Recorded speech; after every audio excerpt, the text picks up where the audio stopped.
Welcome to For the Common Good with Juanita, a show where we inform, inspire, and empower our businesses, communities, and people just like you. And I am your host, Juanita Farrow. I'm excited about the show today. Do you know the difference between clinical medicine and public health? And why public health helps produce better health for all of us? Well, we have the perfect guest today that's going to talk about that subject. Our guest today is Dr. Nancy Freeborn Brenton. She will help us to understand the importance of social connection. She's been in healthcare for 35 years as a clinician, a public health professional, and educator. She started as a physician assistant and went on to complete her master's and her doctorate degree in public health at George Washington University. Her career has taken her from managing a geriatric clinic at the VA hospital to the director of undergraduate community health program at George Mason University. She's also served as a director of operation at a federally qualified health center and travels the country reviewing other health centers, virtually now, of course. Help me welcome to the show Dr. Nancy Freeborn Brenton. Welcome to the show, Nancy. Thank you, Juanita. I'm so glad to be here. I'm so glad to have you on the show to talk about a very important topic when we talk about public health, especially where we find ourselves now in the midst of a pandemic. But first of all, help us to understand how we should view public health versus clinical medicine. Why is it that we should consider, what is it that we need to consider about public health versus just clinical medicine? Yes, thank you. This has been sort of my interest since I was in college, and I had to do a thesis my senior year about health. I read the World Health Organization pronouncement that health should be health for all, and I really took that seriously. Then I went into clinical medicine, where I really enjoyed being a PA. PAs and nurse practitioners are what we call mid-level practitioners, and they can see patients, write prescriptions, diagnose and treat. So as a PA of 35 years, I really enjoyed that. I would love to see someone if they had strep throat. I can give them a prescription for penicillin. I can listen to their lungs and determine if they have pneumonia. I can look at their ankle and see if they have an ankle sprain. But what I found, and many of us that went on to get other degrees in public health, is that clinical medicine begins to be sort of narrow. There is a role for it, of course. If I break my leg, I want to have the medicine that's going to happen at the emergency room. But public health is more of a preventative approach. So I'm not going to say I'm not going to break my leg, but with public health, especially in this time where we're trying to prevent communicable diseases, the approach is trying to keep us healthy throughout. There will be things that come up, but maybe they'll be minimized. So I really took the approach to say, I don't want to just take care of the healthy person one-on-one. I want to take care of healthy communities, or help communities become more healthy. And it is a time, as you can imagine, where we're really talking about public health with the pandemic. So that has been sort of my approach, and this year it's become even more pronounced. Absolutely. Thank you for that. Public health is definitely the buzzword post-pandemic. What will happen, you feel, after the pandemic? Will we continue to focus on public health as we are trying to focus now? Yes, we talk a lot about the silver linings of the pandemic, and that's not to diminish the people that have lost family members, but we've taken time to reassess a lot of things. And so the word public health has never been said as much as it has been said in 2020. And so I think people will have an understanding of what that means. Whether they really want to embrace it is my hope that they will embrace it. In other words, not to just think of individuals' health, but how do we make sure everybody's healthy? Aside from infectious disease, there's many entities that are public health that you've probably not thought about. Seatbelt laws that came about when I was, in my youth, those were mandated, and that is a public health something that you do. Smoking laws where you cannot smoke in buildings anymore. I know when I was growing up, you could smoke. There was ashtrays in people's houses. So that is another public health approach. So we've been doing public health on a regular basis, but we just don't know the term for it. And that is so important. And these are community initiatives that help us to live better lives as a nation overall. Well, I know that there are many other countries out there that are dealing with the same thing that we're dealing with now with COVID-19. How have other countries managed their public health messaging compared to the United States? Yeah, so this is, again, my hope for the future here in the United States. We kind of sell ourselves as being very individualistic. That's maybe because people came and they went on the frontier and often helped themselves. But other countries are a little more community-oriented. So, for instance, Canada has a big program on population health. So the government officials are trying to think of everybody's health and how it is affected. And I would hope maybe this time we would sort of move the needle on that people will understand that what they do affects another person.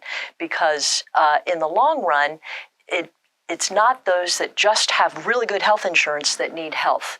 We need all these prevention efforts. And so in Canada, the Department of Public Health and Population Health really thinks through how the whole population can have a certain level of health. The one last thing I'll say about that is I feel that it is as important as K through 12 education. We fund K through 12 education, and therefore money goes in from our taxes to fund that. The comparison would be we should fund a certain level of health. That may be the stop smoking laws, the seatbelt laws, but we also maybe need to fund things like healthy food markets and where we can get better nutrition. And so that'll help us all get to a certain level of health if we think of it that way. So what you're saying is that we should consider investing more in our public health structure and the system as some of these other countries do, because it's not just enough to have good clinical care, Yes. but we have to consider the entire nation and what's best for everybody coming together. I really think that this has been just a time of awakening to see what is happening now and how public health really could have made a difference in the number of cases and the deaths that we are seeing. And we love our freedom, of course, but it comes at a cost and a price related to that. Thank you so much, Nancy, for that. This is really exciting. I'm so glad that we're doing the show, the difference between clinical medicine and public health and why public health is so important. We'll be right back.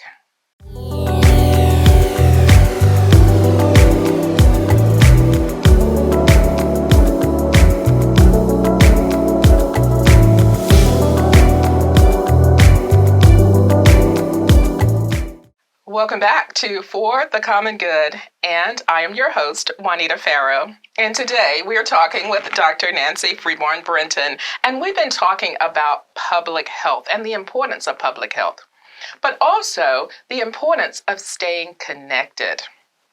Nancy, you have a blog in Psychology Today, The Power of Community, you call it. So what are some of the ways that humans traditionally stay connected? You say it's very important.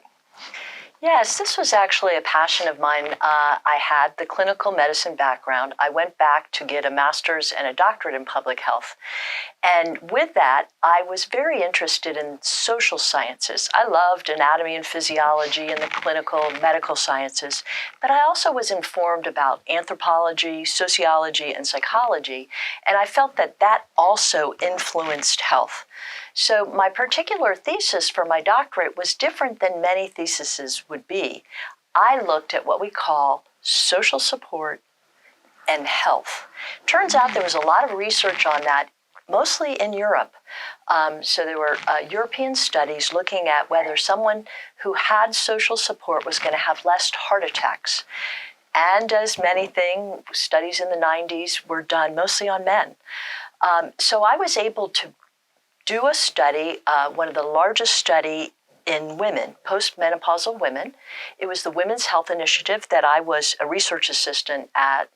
And I was able to look, they had 9 questions on social support, and we were able to follow their health for 10 years. So what you could look at is social support related to health. Other studies would be blood pressure studies, for instance, but this was unique for me to look at that. And what we found that was helpful for the research is that the social support was related to less death. In other words, some of the questions that were on the survey that they asked these women were, do you have someone that you could call that you could, if you needed to go to the doctors? Mm-hmm. Do you have someone you socialize with, you bowl? Do you have someone that is caring enough to phone you? And those things. There were 9 questions. And people who had a higher level, the score was 45, the max, had less death over those 10 years. Fascinating. So pretty striking. So since then, I really felt that I want to be promoting social connections and how it can help your health. Now, it's not going to help as much as a blood pressure medicine, but just like anything, we add exercise, we stop smoking, we try to eat healthy. Maybe we also need to connect socially. That will help lower our rates of bad disease, perhaps, and it's worth a try. Wow, that's fascinating. So what you're saying is that there's a direct biological effect as it relates to social connection and the importance, right? Yes, so it's sort of hard to tease that out. Again, as a clinician, I did blood pressure studies. It's really easy to check a blood pressure and then relate it to someone's heart attack 10 years later. It's a little hard with social connections. Like I said, we did a survey, so it's a hard measure to then say, is that the reason? But what they found is when they did other studies, when they did things like blood pressure studies, and they gave someone very good positive feedback, the blood pressure goes down. When they have students in a setting that are doing clinical trials and they give them a stern talking to, the blood pressure goes up. So if you have social support, things like blood pressure go down, so therefore maybe that'll affect your health as well. Harder to measure, but we're thinking it affects some of the hormones that then therefore have good effects in general. So I'm thrilled with that. There needs to be more research. It's a hard thing to research, but that's what I try to promote. And as you suggest, I have, after I published my research, I was asked to blog for Psychology Today, which was an honor. And I have a blog called The Power of Community. And again, little, small changes from community relations may help your health. Well, tell us about something that you've recently written in Psychology Today. Just a little bit about something. I'm just curious. Yeah. What types of things are you talking about? So I've written during this time of the pandemic, and we'll get to that a little bit, about how social connections still need to happen, even though we're separated. I've written about how sometimes mothers, often African-American mothers, have difficult pregnancy outcomes, and there's been a lot of research to show that the social support in that community can help make for better babies. In other communities like Latina communities, there's often a big support around a new mom. They will often come in with the family and not let that mom cook or clean for like 12 weeks after a baby. So things like that can really help outcomes in many ways. There's so many ways to measure them, not just cardiac health, but like I said, maternal health. Sure. Oh, wow. That's fascinating. So how do communities help promote the connection and support? Yes, so once again, when I was doing my research for this, people may be familiar with a book that came out in the 90s called Bowling Alone. And the fear, this was by Robert Putnam, the fear was that people were starting to isolate themselves. in the 40s and the 50s, there'd be bowling clubs and other things where people get together on a regular basis. And what was happening is that then people started to isolate and not have those social connections.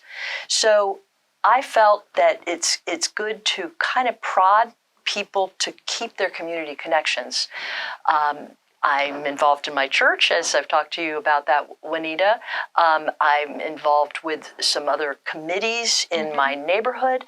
And so just sort of forcing yourself to have those community connections on a regular basis, that you have someone to touch base with, can really help in the long run. And I can imagine that it's important for communities when we are designing communities and developing communities that we're thinking along this line. What are things that we can build or design in communities that allow people to come together to interact in some ways would be very important, right? Yes, you're right. And that's actually a nice public health approach, which is changing what we call the built environment to make, like you're saying, maybe better playgrounds, better walkable paths where you would encounter people. I think what happened at one point is we sort of felt when people moved out to the suburbs that they were, going to be okay in their house and their huge house. But what they started to realize is they needed that human connection, and that human connection was going to keep them both healthy and have a solid approach to life. Optimism is connected to that as well. Well, this is fascinating. We're talking about public health, and we're talking about the social connection and how important that is to the overall health and your well-being. This is really exciting. We'll take a break, and we'll be right back.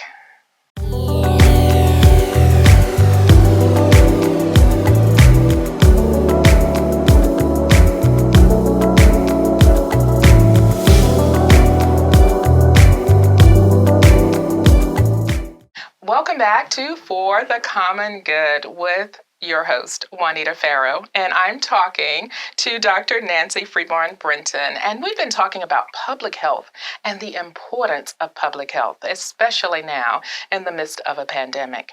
But we're also talking equally important about social connections and the importance of social connections.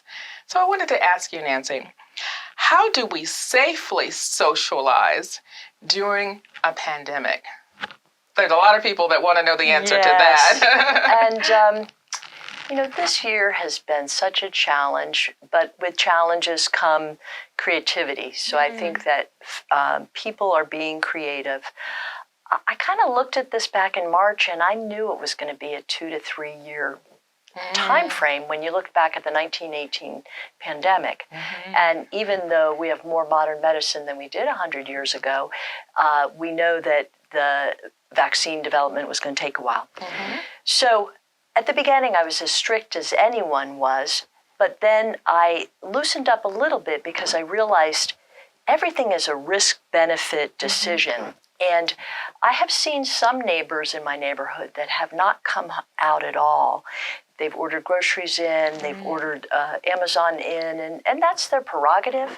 But I would say if a year and a half from now they've not really encountered other people, they're going to have some trouble emotionally, perhaps their health-wise.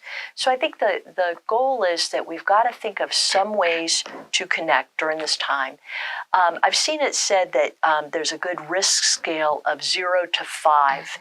A 5 person is not at all thinking about the pandemic and maybe is being too social. Some of these young kids going to restaurants or bars.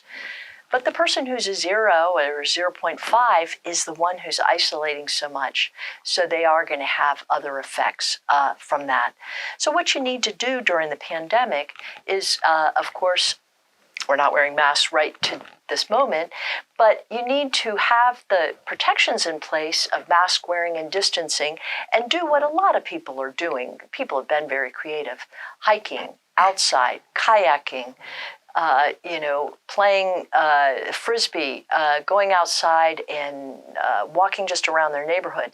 But finding the time to connect with neighbors. I think we've got to be more creative as it gets colder. And that's okay. We need to bundle up. long underwear. I have some long underwear. I'll find it and I'll take walks until it's 20 below. Well, maybe not that, but the point is, we need to be creative. We need to get out of our houses, and we need to touch base. The other thing that, back to the survey that I had done for my research, is there were questions on exact social support, what we call tangible social support. Some of social support is just being with someone, being in a room with someone, feeling their presence. But tangible social support is, how do we help one another? And so we need to kind of prod each other to do the phone calls to the isolated seniors, to families that have 5 kids at home. Help that mother out by maybe offering to send in a meal or something like that, to help these people, because this time is so different.